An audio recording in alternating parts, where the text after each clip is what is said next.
Bonjour à tous, chers auditeurs de Radio Courtoisie, je suis ravie de vous retrouver pour la 30e édition de Culture et Éducation. Alors que certaines études de genre prétendent qu'être homme ou femme ne serait que des constructions sociales, que l'indifférenciation des sexes serait la meilleure chose qui pourrait arriver au genre humain, le bon sens fait dire à beaucoup d'entre nous qu'un homme et une femme, ce n'est pas la même chose. Depuis le livre de John Gray, Les hommes viennent de Mars, les femmes de Vénus, s'est bien répandue l'idée qu'être homme ou être femme n'était pas indifférent. Mais si nous ne sommes pas tous scientifiques, le bon sens ne suffit pas. Aujourd'hui, la recherche vient au secours de l'évidence et apporte les éléments scientifiques prouvant que dès la conception, le masculin et le féminin ne fonctionnent pas de la même manière. Pour en parler aujourd'hui, je reçois le professeur Écochard. Bonjour professeur. Bonjour Sophie. Professeur Écochard, vous êtes professeur de médecine à l'université Claude Bernard, chef du laboratoire de biostatistique et de santé publique de Lyon. Vous êtes aussi investi dans de nombreuses associations familiales. Vous venez d'écrire Hommes-Femmes, ce que nous disent les neurosciences, livre qui va sortir le 9 février, donc il n'est pas encore disponible, mais ça ne saurait tarder, aux éditions Artege. Alors professeur, peut-être que vous pourriez nous dire d'abord ce que c'est que la biostatistique, à laquelle vous avez consacré une grande partie de votre carrière. Oui, les biostatistiques, c'est la partie quantitative de la biologie. Bio, c'est la biologie, statistique, l'analyse mathématique. Donc, approcher le biologique, le corps humain par exemple, mais en veillant sur la quantité, et notamment ma spécialité, c'est la diversité en fait. Comment nous sommes différents et comment en tenir compte dans les études médicales.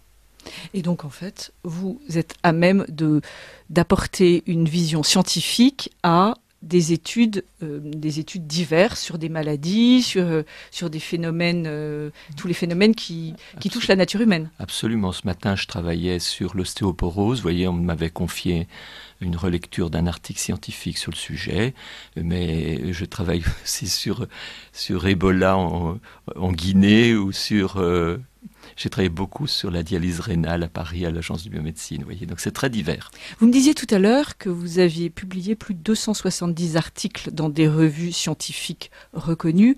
C'est donc que l'entretien qu'on va avoir ne se base pas sur des pures hypothèses ou de vagues idées. Non, en effet, parce que ça, les idées, il y a des personnes plus compétentes que moi pour en discuter, nos philosophes, nos sociologues, nos théologiens, mais le désir que j'avais, et puis invité par des amis autour de moi, c'est allons voir ce qu'en disent les neurosciences, biologiquement, c'est-à-dire dans des articles scientifiques.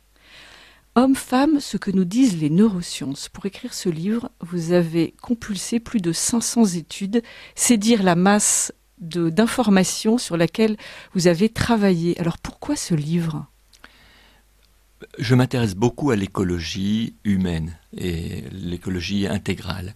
Et pour savoir l'écologie, donc c'est finalement dans le fond comment bien vivre ce que nous sommes.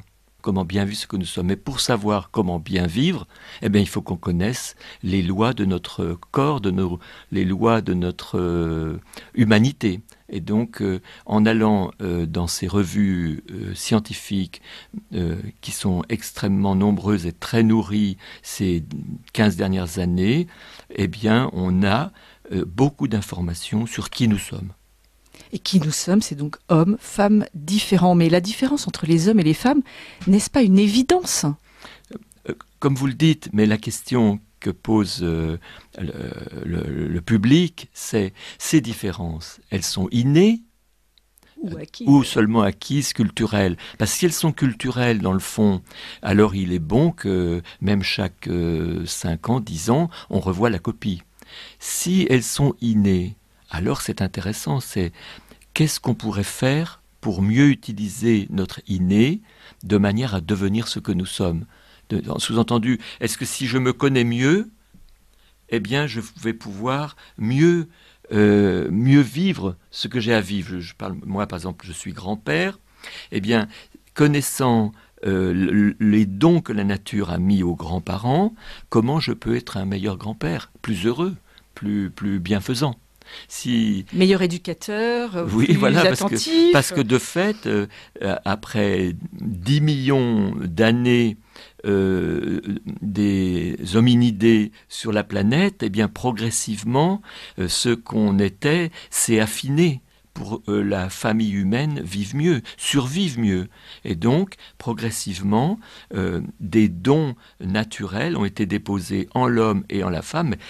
Si on pense tout simplement, il y a une sélection naturelle au cours des milliers d'années qui fait que les arrangements humains gagnants ont plus d'enfants. Si notre famille va mieux, quelque part on peut donner plus d'enfants et ces enfants vivront mieux. Donc au cours des millénaires, petit à petit, il y a eu une nature de la famille qui s'est sélectionnée. C'est que le travail de Darwin a deux parts. La partie passer d'une espèce à l'autre, ça reste une théorie, un questionnement. Par contre, l'évolution d'une espèce, de la même manière que, si vous voulez, les plants de tomates de mon voisin, qu'il les sélectionne la meilleure tomate chaque année, il me fait des tomates extraordinaires de 500 grammes qui sont belles et tout, alors qu'au début, il avait une diversité de tomates. C'est pareil pour les familles humaines. C'est la sélection, ce qu'on appelle un peu artificiellement la sélection naturelle. Si notre famille va mieux, eh bien on aura plus d'enfants qui iront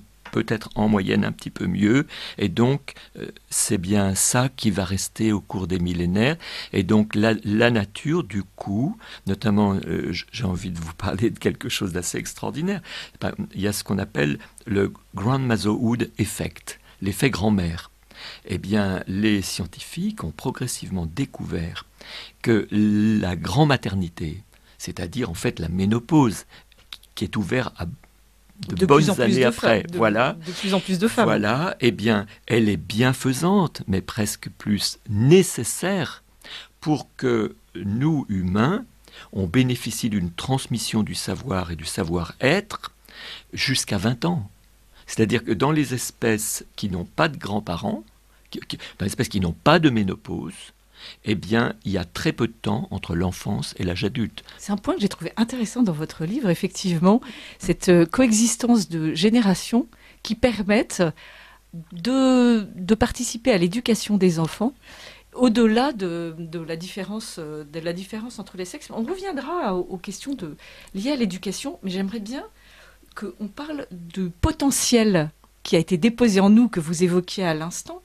Donc, si vous parlez de potentiel développé, vous parlez finalement de génétique. Absolument. Alors, homme-femme, est-ce que c'est... Là, on ne peut pas dire, comment dirais-je, in utero, on ne peut pas dire qu'il y a quelque chose de culturel, puisque de toute façon, même si on peut savoir quel est le sexe de l'enfant que l'on porte, on ne va pas le porter de manière différente. Et puis en plus, quand même, très souvent, on ne sait pas quel est le sexe de l'enfant. Donc là, on est vraiment dans l'inné. Voilà. Qu'est-ce qui...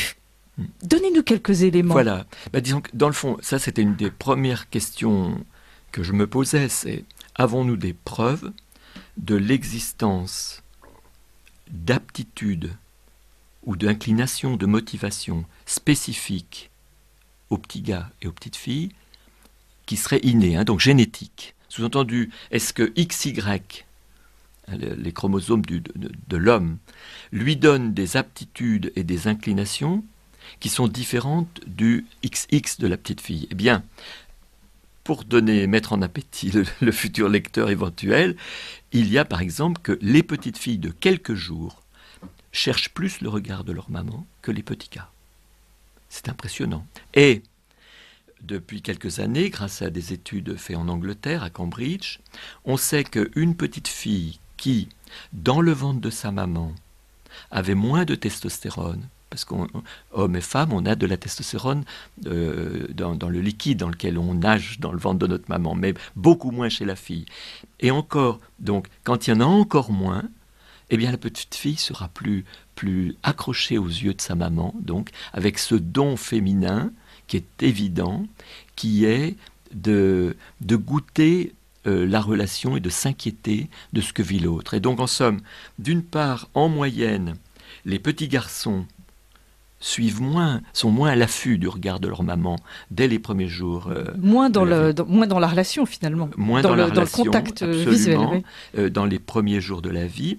Et si le petit gars a plus de testostérone que ses petits copains gars, eh bien, il est encore moins attentif au regard, moins dans la relation, vous voyez. Et donc, en somme, il semble là que dès notre vie in utero, je dis il semble, mais c'est absolument certain, parce que ça a été confirmé par de nombreuses études de l'équipe de Baron Cohen, qui suivent maintenant les enfants jusqu'à l'adolescence, ces enfants dont on connaît les hormones in utero, eh bien on sait donc que les gènes, nos chromosomes, ont déjà agi in utero. Vous parlez d'ailleurs de la différence de développement du cerveau in utero. Donc là, on n'est même pas au niveau des premiers jours, mais on est in utero. Bien sûr. Rien de culturel dans cette différence. Non, oui. Vous nous en dites un mot? Oui, c'est-à-dire, si vous voulez, il semble que notre cerveau a bénéficié d'une part d'action directe. Dans toutes nos cellules, nous avons soit XX, femme, soit XY, homme.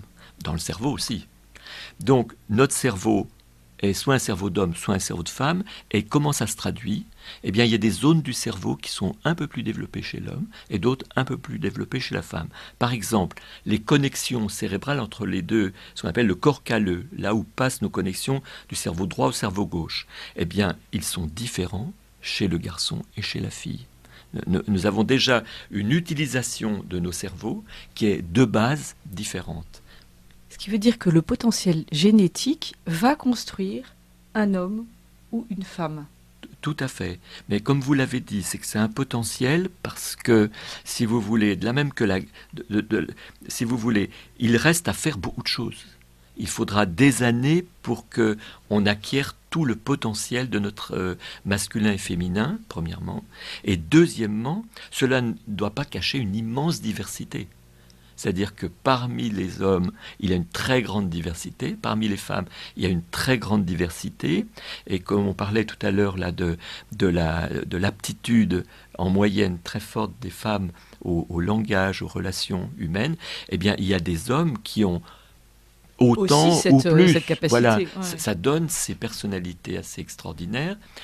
Parmi les femmes, certaines qui vont être très empathiques, d'autres beaucoup moins. Et parmi les hommes, des hommes très empathiques et d'autres beaucoup moins. Sous-entendu, il ne faut pas confondre ces richesses que nous avons génétique est une sorte de bimorphe, comme si tout notre cerveau était soit homme, soit femme, sous-entendu de manière mécanique. Il n'y a rien de mécanique. Ce ne sont pas deux récipients dans lesquels on mettrait tous les hommes et toutes les femmes avec des aptitudes masculines, des aptitudes féminines, et chacun on a tous, dans l'ordre. Voilà, hommes et femmes, nous avons toutes les mêmes aptitudes et inclinations de notre humanité, mais cependant, en moyenne, les messieurs, nous avons un psychisme en moyenne de messieurs, si j'ose dire, et les femmes ont en moyenne un psychisme de dames. Alors ce qui est intéressant, c'est que finalement, grâce aux études scientifiques,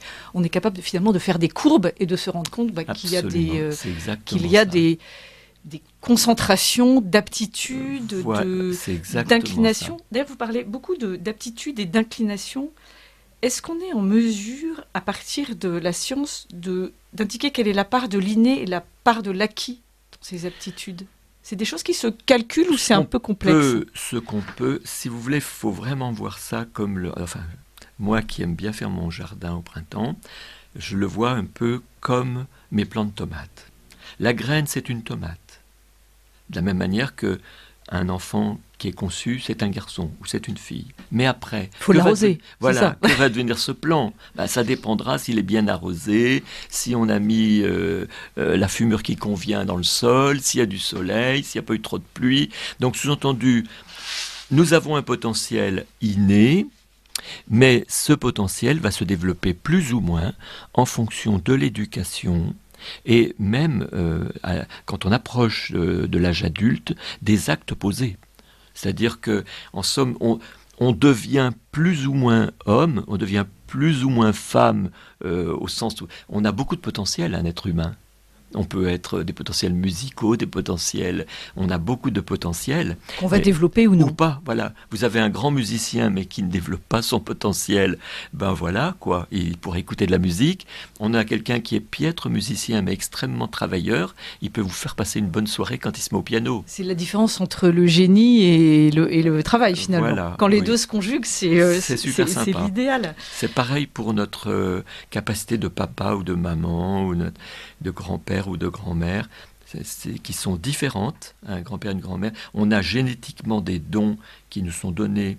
Vous disiez tout à l'heure l'aptitude aux relations humaines, on parle de l'empathie, de deviner ce que l'enfant ressent. Ben ça, les femmes excellent en moyenne. Hein. Mais si je l'ai développé dans ma vie, cette aptitude, si homme ou femme. Voilà. Eh bien, je le pousserai à l'excellence. C'est-à-dire que à partir d'un potentiel génétique, on va se construire en tant qu'homme ou en tant que femme, avec des inclinations qui vont être plus ou moins développées. C'est ce que vous indiquez. Mais on ne part pas du même point quand même en moyenne. On ne part pas de la même chose. Voilà. Et ça, je trouve ça intéressant. Et il y a un point que je voulais aborder avec vous. Toutes les données scientifiques que vous avez étudiées, donc plus de 500 études basées sur des chiffres, des recherches, des travaux sérieux, des publications dans des revues reconnues, on a cet aspect-là. Et puis, on a aussi des études qui sont les études de genre. Les études de genre sont du domaine des sciences humaines. Et j'ai l'impression que ces études de genre ont des échos bien plus importants dans notre société, dans les médias, dans l'environnement, dans les associations, que les études scientifiques. Vous pouvez l'expliquer ou pas ? Moi, je pense qu'on est à l'aube d'une petite révolution, c'est-à-dire que cette science va enfin être connue pour permettre un dialogue. Pour l'instant, on a beaucoup de savoir diffusé, bonne diffusion, du savoir sur les conduites. La sociologie, c'est comment je me conduis. Oui, c'est ça. Hein. C'est comment j'agis, comment je parle, voilà. Ce qui est important, bien sûr. Mais pourquoi l'homme pousse la voiture et la femme fait la vaisselle ? Absolument. Voilà, ça, on sait bien en parler. C'est un peu caricatural, bien sûr. Voilà. Et je pense que maintenant, on entre dans un temps où on a envie aussi d'une réalité du corps. C'est-à-dire, ce que je fais est une chose, mais qui je suis est autre chose. C'est-à-dire, qui suis-je et qui est-ce que je veux devenir avec mon potentiel ? Et il me semble que c'est un temps riche dans lequel on entre, où on va se baser sur une meilleure connaissance de ce qu'est la nature d'un homme, de ce qu'est la nature d'une femme, et ainsi on pourra renouveler l'éducation des jeunes, de manière à ce que, sachant qui ils sont, et voyant leur désir, ils pourront utiliser ce désir pour devenir mieux ce qu'ils sont. Quel homme je veux devenir, et non pas quel être latent, sans corps, je veux devenir, qui serait une désespérance. C'est une vraie question par rapport à l'incarnation, finalement. Ce corps, finalement, on nous dit par beaucoup de ces études de genre, finalement... c'est assez nébuleux, je suis peut-être homme, peut-être femme, un petit peu au milieu, pourquoi veut-on me définir, je suis peut-être non-binaire, alors qu'en fait, la science nous dit des choses, et c'est quand même étonnant. On va revenir sur la question de la complémentarité des hommes et des femmes, parce que je pense que c'est un sujet important, mais d'ici là, on va faire une petite pause musicale.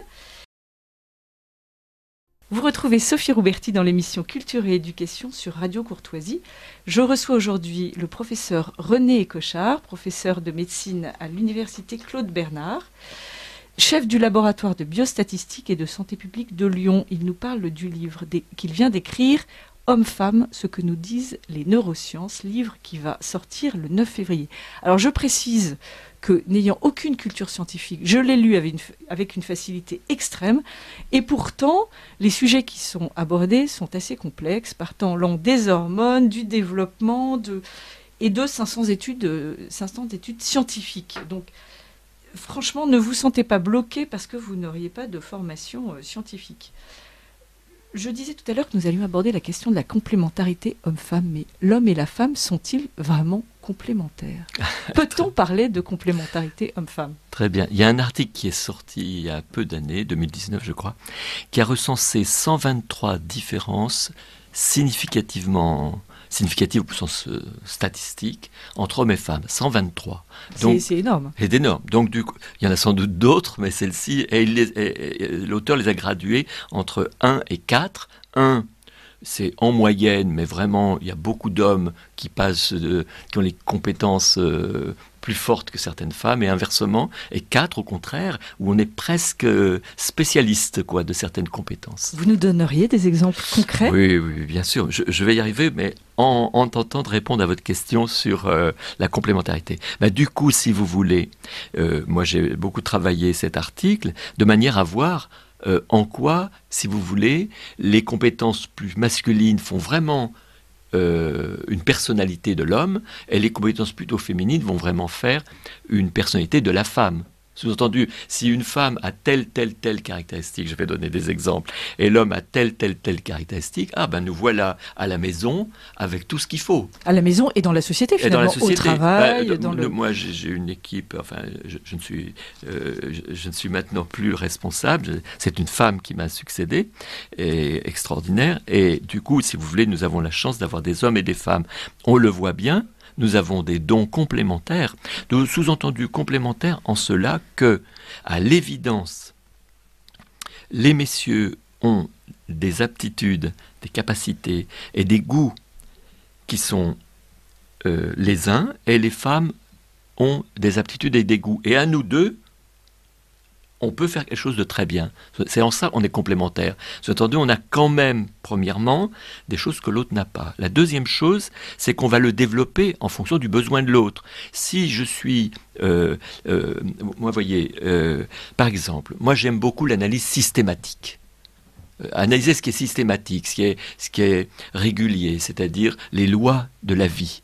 Comme par hasard, ce n'est pas Isabelle, mon épouse, mais moi, qui ai lu un peu plus de 500 articles sur le sujet. Sachant que votre épouse est aussi scientifique. Elle est médecin, et elle n'aurait pas eu le goût, comme moi, homme, d'aller chercher les lois générales, voyez.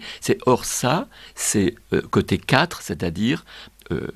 assez spécifiquement les garçons, masculin. On est plutôt doués. Voilà. Par contre, vous l'avez déjà évoqué tout à l'heure, cette capacité de lire dans le regard des autres.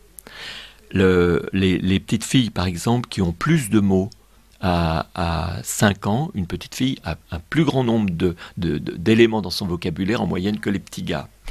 Je crois que dans toutes les familles, on a à peu près les mêmes, on est capable, même sans avoir fait d'études, de voir ce genre de petites personnes, de petites personnalités. Oui. Vous avez, nous on a une de nos filles qui, si dans une réunion de famille, il y a quelqu'un qui va pas bien, au bout de 5 minutes, comme par hasard, c'est elle qui le voit. Donc ça, c'est un don qui est beaucoup plus fréquent chez la femme. L'empathie de la femme est pour le proche, biologiquement. Parce qu'on connaît maintenant le pourquoi, le comment. L'empathie de l'homme est plus pour le lointain. L'homme va se mettre en branle, par exemple, pour un tsunami, plus que ne le fera la femme, parce qu'elle a déjà le souci du proche. Donc on est complémentaires en cela, vous voyez. Oui. On a gardé à l'esprit que rien n'est binaire. On est d'accord, il y a des femmes qui partent avec Médecins sans frontières pour aller soigner des victimes de catastrophes naturelles. Et des hommes qui vont rester à la maison s'occuper du petit dernier. C'est très bien comme ça. Vous voyez, c'est bien. En fait, c'est bien d'avoir cet aspect statistique qui permet d'intégrer tout à fait ce qui est hors de la norme. Voilà. Et on l'accepte tout à fait. Et puis c'est une richesse. C'est une richesse. La diversité est une richesse. Mais du coup, vous voyez, si on identifie les besoins qu'il y a dans notre famille ou dans notre équipe de travail, parce que quelque part, nous, hommes, moi, nous ne les avons pas tellement développés, eh bien, une femme qui est à nos côtés va, comme par hasard, le développer, cette aptitude qui est là, que nous n'avons pas. Sous-entendu, la complémentarité, elle est au service d'autrui. Regardez, par exemple, nous sommes grands-parents, Isabelle et moi maintenant, eh bien, nous développons des choses aux besoins de nos petits-enfants. Quand les enfants arrivent à la maison, immédiatement, plus ils sont petits, plus ils ont les yeux qui s'écarquillent, qui s'émerveillent, et nous, plus notre cœur est touché. Ça, c'est biologique, c'est donné dans les gènes. Alors, j'ai été très, très surprise par l'importance des hormones. Et en particulier, il y a un paragraphe qui m'a particulièrement saisi, c'est celle de certaines hormones que vous allez me préciser, qui se développent aussi bien chez le père que chez la mère à la naissance d'un enfant. C'est passionnant. Voilà, c'est que, si vous voulez, il est nécessaire pour que le petit vive, survive et vive, que nous soyons touchés. Et donc, l'odeur du bébé, la forme du bébé, le regard du bébé provoque chez nous, on est inondé d'ocytocine.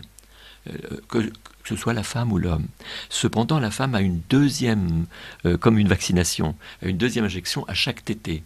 À chaque tétée, elle a une poussée d'ocytocine qui fait sortir le lait et toucher son cœur. L'ocytocine, c'est l'hormone de l'attachement. Et donc chaque fois que, par exemple moi, papa, j'étais auprès de ma femme, de voir la rondeur du petit, la beauté du sein de ma femme qui l'allaitait, fait déclencher chez l'homme de l'ocytocine. Et la tétée et le regard du petit bébé, son odeur, fait déclencher de l'ocytocine à la maman. Et ainsi nous sommes attachés. Et la femme, principalement, a une deuxième hormone. À ce moment-là, c'est la prolactine, qui donne envie de prendre soin. La prolactine donne envie de prendre soin. Et comme par hasard, les papas, nous avons, en fin de grossesse de notre femme, une augmentation progressive de la prolactine qui se maintient les 6 premiers mois du petit. Nous avons plus de prolactine, moins de testostérone, donc on est plus enclin à rester à la maison, plus d'ocytocine grâce au petit. C'est passionnant. C'est incroyable. La nature humaine est une merveille. On est aidé par nos hormones, voilà. Ce qui veut dire qu'en fait, tout ce qui nous semble naturel, très, très humain, s'explique en grande partie par la manière dont nous sommes conçus, et parce que nous avons reçu, et parce que nous développons comme dans le point de vue hormonal. Voilà, vraiment, c'est ce que vous dites qui est juste, c'est-à-dire qu'en fait, on a reçu tout à la fois un corps et un cerveau qui fait qu'on peut remplir des missions qui sont quand même spécifiques. Regardez, qui va porter dans son ventre le petit? C'est la maman. Qui va l'allaiter? C'est encore la maman. C'est elle. Le papa se trouve libéré et va pouvoir prendre soin de ce duo. Vous savez qu'il y a ça a été très bien étudié parce qu'il y a beaucoup d'espèces qui ont cet attachement comme cela, tant que le petit a besoin. Et il y a des espèces qui sont attachées pour toujours. Il y a un petit campagnol des campagnes aux États-Unis qui reste auprès de sa femelle toute sa vie et qui l'aide à mettre bas. Voyez, étonnante nature. Donc c'est pas la sociologie, la culture qui l'a fait. Donc nous avons en nous des choses qui font que la famille va pouvoir transmettre la vie. Est-ce que toutes ces découvertes de neurosciences dont vous nous parlez peuvent avoir un impact sur la manière dont on éduque les filles et les garçons? Alors, la question sous-jacente, c'est: doit-on éduquer les filles et les garçons de manière différente en fonction de ce que vous nous avez dit? Oui, c'est vraiment une réflexion intéressante. Ce qui me semble juste, c'est que déjà pour garçons et filles, passer dans un état d'esprit qui est je la prépare ou je le prépare à aller vers son horizon d'homme ou de femme. Et donc ne pas trop se laisser aller à oublier cette dimension de son être en disant il faut qu'elle fasse des études, machin truc chouette, ou qu'il fasse des études. Oui, il faut faire des études, mais que ce soit garçon ou fille, on pousse les enfants à faire des études, à faire du sport, à faire du piano, mais n'oublions pas trop qu'il s'agit d'une femme dont il est question, peut-être mère, peut-être grand-mère, et d'un homme, peut-être père, peut-être grand-père. Oui, donc ne pas oublier cet aspect. Qui va être fondamental, ça va être clé, c'est-à-dire que on le sait bien, il y a des types de vulnérabilité différents chez l'homme et la femme. Nous avons chacun nos vulnérabilités, donc il faut qu'on soit en mesure et des rôles entre guillemets à remplir dans la société qui seront complémentaires. Donc pour nous, par exemple, hommes, il me semble qu'il faut qu'on devienne chevalier. Et donc pour devenir chevalier, quand on a un petit gars, l'accompagner pour qu'il soit chevalier dans la vie, c'est-à-dire prêt à se dévouer à une cause, à se dévouer à son épouse, à se dévouer à ses enfants, se dévouer à sa municipalité, je ne sais trop. Mais donc l'homme a ce goût-là.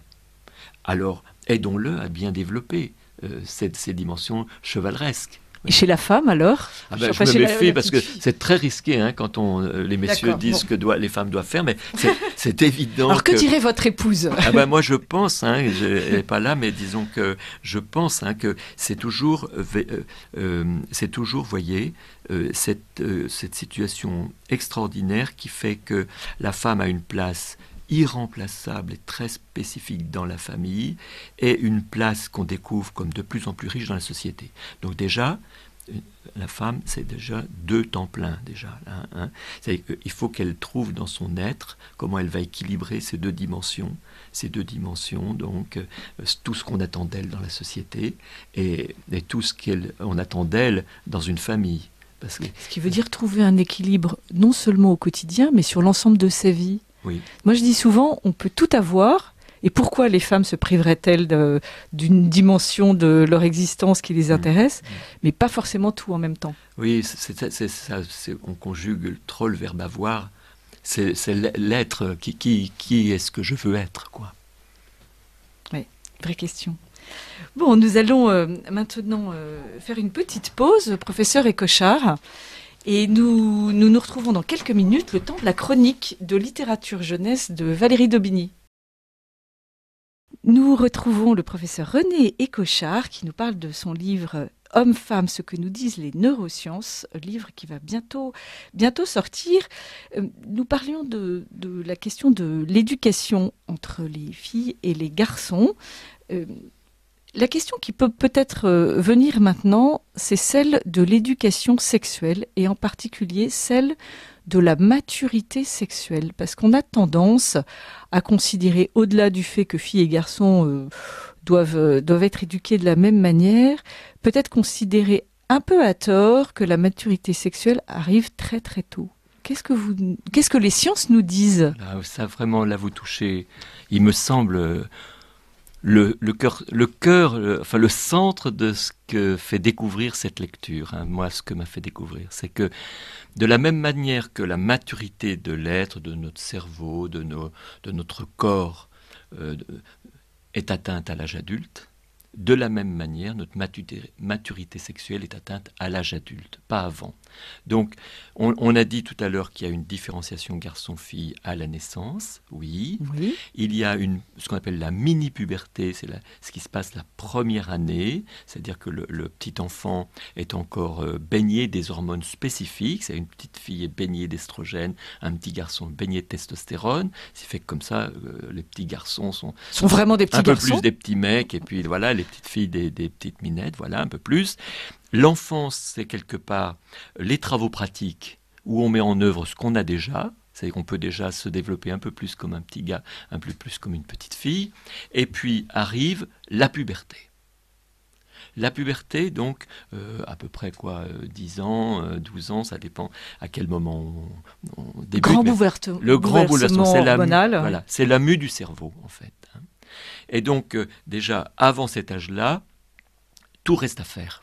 Alors, mue du cerveau, c'est-à-dire que le cerveau se transforme, pas uniquement les organes tout à fait. Quand on fait des images cérébrales, des images, on appelle ça des IRM fonctionnelles, chaque année, on voit progressivement le cerveau se transformer, surtout jusqu'à l'âge de 24 ans. Je vais vous dire. C'est ce qu'on appelle la deuxième douzaine. Ah oui, ça, j'ai trouvé cette notion très intéressante. Extraordinaire. C'est Dan Siegel qui a élaboré ça sur le plan pédagogique, mais de nombreux chercheurs. Cette deuxième douzaine va vraiment faire finaliser la maturité sexuelle. Et je vais dire comment. Il y a 3 périodes. Le début de cette deuxième douzaine, c'est la puberté.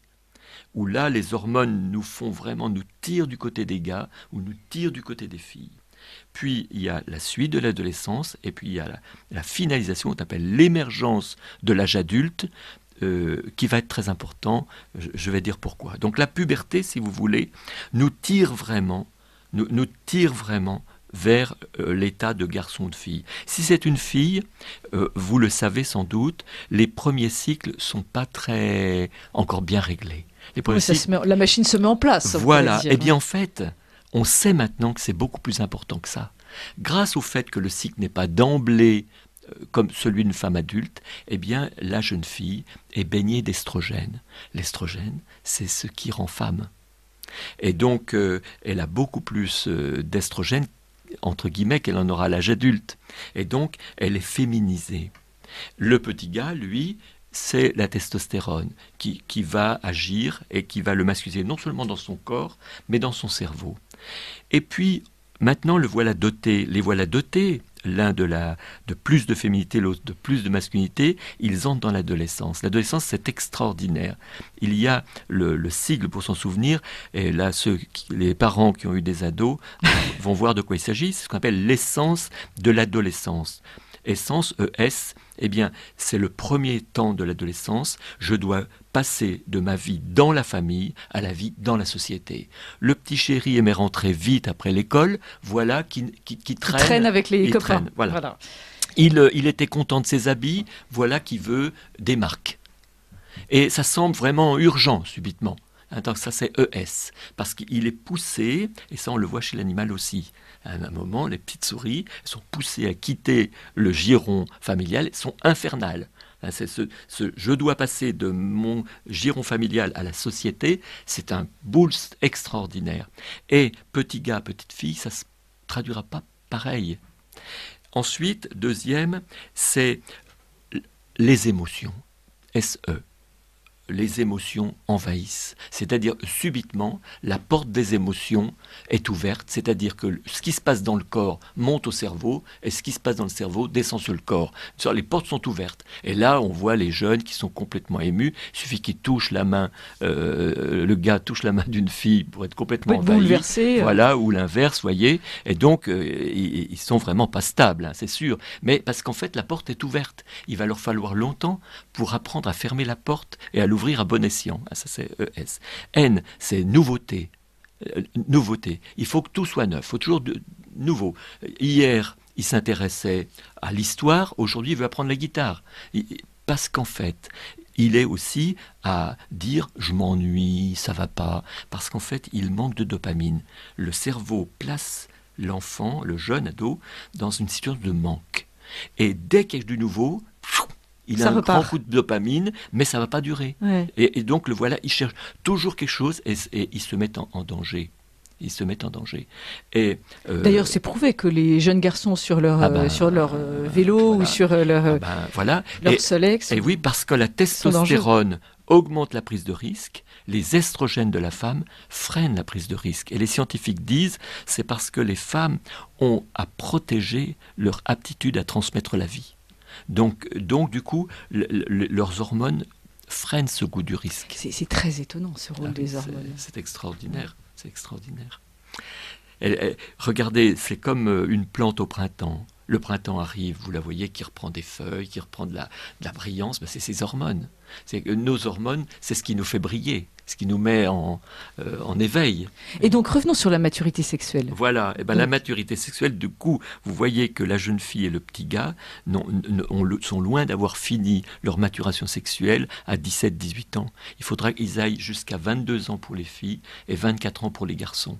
Donc, toutes ces difficultés qu'on pose aux jeunes qui ne sont pas bien dans leur corps. Regardez, de la même manière que des moments, les ados, ils ont des bras trop longs, ils se butent partout, ils cassent tout, parce que leur corps n'est pas encore terminé, il est en cours. Il y a des discordances. Ben, c'est pareil. Ça ne pousse pas de manière régulière partout. Voilà, c'est pareil pour le sexe. C'est-à-dire que la croissance de la sexualité qui est faite pour que nous soyons un jour papa ou maman, hein, eh bien, cette croissance en maturité ne se termine pas avant les années qui suivent la vingtaine. Donc vous voyez, je crois que c'est clé parce que on va pas laisser croire qu'un jeune de moins de 20 ans est déjà à une identité sexuelle qui est terminée, entre guillemets, parce que son corps n'a pas encore tout dit. Ses hormones n'ont pas encore tout dit. C'est peut-être le moment de se poser la question du désarroi face au sexe et au genre. Vous avez peut-être commencé à nous donner la réponse. Moi, c'est ce que je crois très important. C'est qu'en fait, on a tendance à dire... voilà, choisis. Oui, alors qu'en fait, vous comprenez, de la même manière qu'on peut trouver son corps pas bien, est-ce que ma poitrine va bien pour une fille, est-ce que j'ai les hanches qu'il faut pour un gars, est-ce que mon visage peut plaire, etc. Est-ce que mes muscles sont suffisants, même si les gars sont souvent plus satisfaits d'eux-mêmes que les filles en moyenne, eh bien, c'est normal, tant qu'on n'a pas atteint la vingtaine, notre maturité sexuelle n'est pas finie, le livre de la génétique n'a pas fini de s'écrire. Tout ce qu'écrit les gènes, il lui faut tout ce temps pour l'écrire. Et donc, c'est vraiment majeur. Donc, le désarroi des jeunes vis-à-vis de leur genre est naturel. De la même manière c'est pas agréable d'être boutonneux. C'est pas agréable de pas trouver encore son corps. On n'a pas encore trouvé son look. Oui. Voilà, puis on n'a pas trouvé son look, sa manière de se positionner.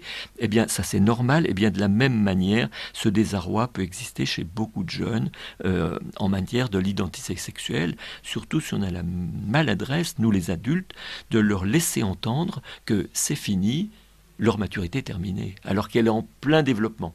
C'est un drame finalement de laisser entendre qu'on pourrait choisir d'une certaine manière son sexe, son genre à des adolescents. Ils ont plutôt besoin d'être rassurés dans ce qu'ils sont. Voilà. Vous parliez tout à l'heure de devenir ce qu'on doit être, oui. Mais savoir ce qu'on est, ça vient peut-être un peu tard. Je crois que c'est ce que je propose comme étant, on est à l'aube d'une révolution, c'est-à-dire qu'en fait, on va reprendre le travail pour dire aux jeunes, voilà ce que nous sommes, voilà ce que tu es un corps, prendre le temps de découvrir. Tu es un corps, tu n'as pas un corps, tu es un corps aussi. Voilà, et ton esprit, tes pensées, tes rêves, etc., vont te permettre de devenir ce que tu es, et non pas de devenir quelqu'un d'autre que qui tu es. On rejoint le sujet qui traverse l'actualité, celui des enfants transgenres. Voilà. Alors, oui, bien entendu, dans le livre, il fallait quand même que je traite un peu des maladies du genre, parce que de la même manière qu'on peut avoir une maladie, mais elles sont rares, hein. Oui, mais cependant, elles existent bien malheureusement. De la même manière qu'on peut avoir une maladie, vous voyez, de peau, une maladie, un pied beau, on peut avoir, vous voyez, de la même manière qu'on peut avoir une maladie du corps, on peut avoir une maladie du cerveau. Et qu'est-ce que ça veut dire ? Ça veut dire que, je vais donner un exemple, parce que je trouve qu'il est intéressant. Quand il nous manque une certaine enzyme, un enfant sur 50 000, il manque une certaine enzyme dans les surrénales. Eh bien, le petit enfant va fabriquer plus de testostérone, d'androgène, ce qui fait qu'il va être plus masculinisé. Si c'est une petite fille, qu'est-ce qui va se passer ? Eh bien, parfois, dans son corps, à la naissance, on voit une petite anomalie, un clitoris trop long ou autre, voire plus grave. Et donc, déjà dans son corps, il y a une blessure. Parfois, ça passe un peu inaperçu, parce qu'il y a des formes très très faibles, des formes malheureusement graves. Eh bien, qu'est-ce qui va se passer ? Eh bien, on constate que cette fille, elle a des jeux plus de garçons. Elle a des goûts, des inclinations, des aptitudes qu'on voit plus souvent chez les petits gars. Donc il va lui être plus difficile de s'épanouir comme femme. Il va falloir l'accompagner, voire même la soigner. Bien, je dis voire même, il faut obligatoirement soigner, et elle va pouvoir développer toutes les autres dimensions de ce qu'elle est comme femme. Et donc, vous voyez, c'est une maladie qui de fait que si on ne la soignait pas, eh bien, elle aura, par exemple, peu de goût pour les autres femmes, voire même, elle dira, non, moi j'ai carrément... pour les hommes, elle aura peu de goût pour les gens du sexe opposé, voire même, elle aura goût pour s'unir à une personne de son sexe. Et donc, 1 pour 50 000, c'est pas beaucoup, mais quand même. Quand 1 pour 50 000 personnes vont, si on n'en prend pas soin, avoir donc cette situation de difficulté d'unifier leur être, parce qu'elles sentent une sorte de désaccord entre leur corps et leur pensée. C'est passionnant parce que là, la science vient vraiment au secours de ces personnes en souffrance et donne une explication qui pousse vers le soin. Voilà. Et pas vers l'acceptation d'une situation triste. Ah non, puis surtout que comme ces personnes ont en plus une perte de sel, elles perdent leur sel, si on ne les soigne pas, elles meurent en fait. Eh bien écoutez, merci beaucoup pour toutes ces précisions, toutes ces informations qui sont vraiment très riches, et j'invite les auditeurs à se tourner vers votre livre, et nous allons passer maintenant à notre chronique coup de cœur.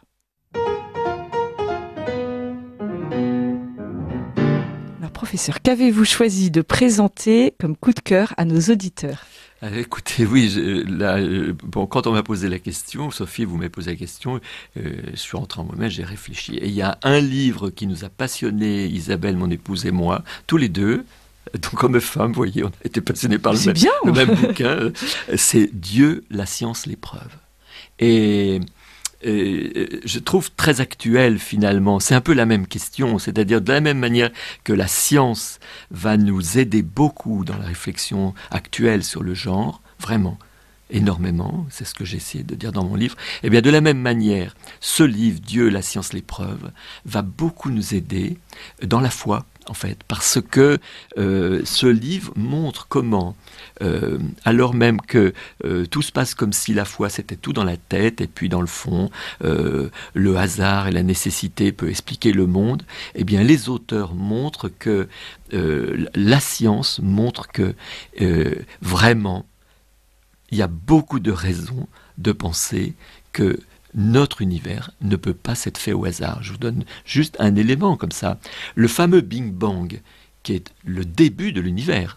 On imagine le début. Extraordinaire. Mais quoi avant ? Ah ben justement, avant il n'y a rien. C'est, dans la matière, les scientifiques montrent que dans la matière il n'y avait rien, donc jaillit la matière et l'antimatière à ce moment-là. Donc il y a un début de l'univers, et il y aura une fin de l'univers, parce que quand toute l'énergie sera consommée, je ne parle pas de l'énergie fossile, mais toute l'énergie de l'univers sera consommée, il y aura une fin de l'univers. L'univers a un début et une fin, et l'univers, si vous voulez, est réglé par des chiffres, des nombres mathématiques d'une précision extraordinaire, et il suffit qu'un de ces nombres, le hasard les ait fait autrement, et l'univers aurait disparu. Enfin, c'est extrêmement bien écrit. J'espère que mon livre est bien écrit, mais celui-là est très très bien écrit. Ça se lit presque comme un roman, et voilà, et on l'a énormément aimé. C'est notre coup de cœur. Écoutez, le livre sera aussi repris sur la page de l'émission. Alors, j'avais envie de vous parler de mon côté pour le parcours d'éducation affective par l'art que j'animerai au mois de mars. Le but de ces parcours, c'est de faire découvrir aux enfants la beauté de l'amour humain au travers de parcours d'œuvres d'art.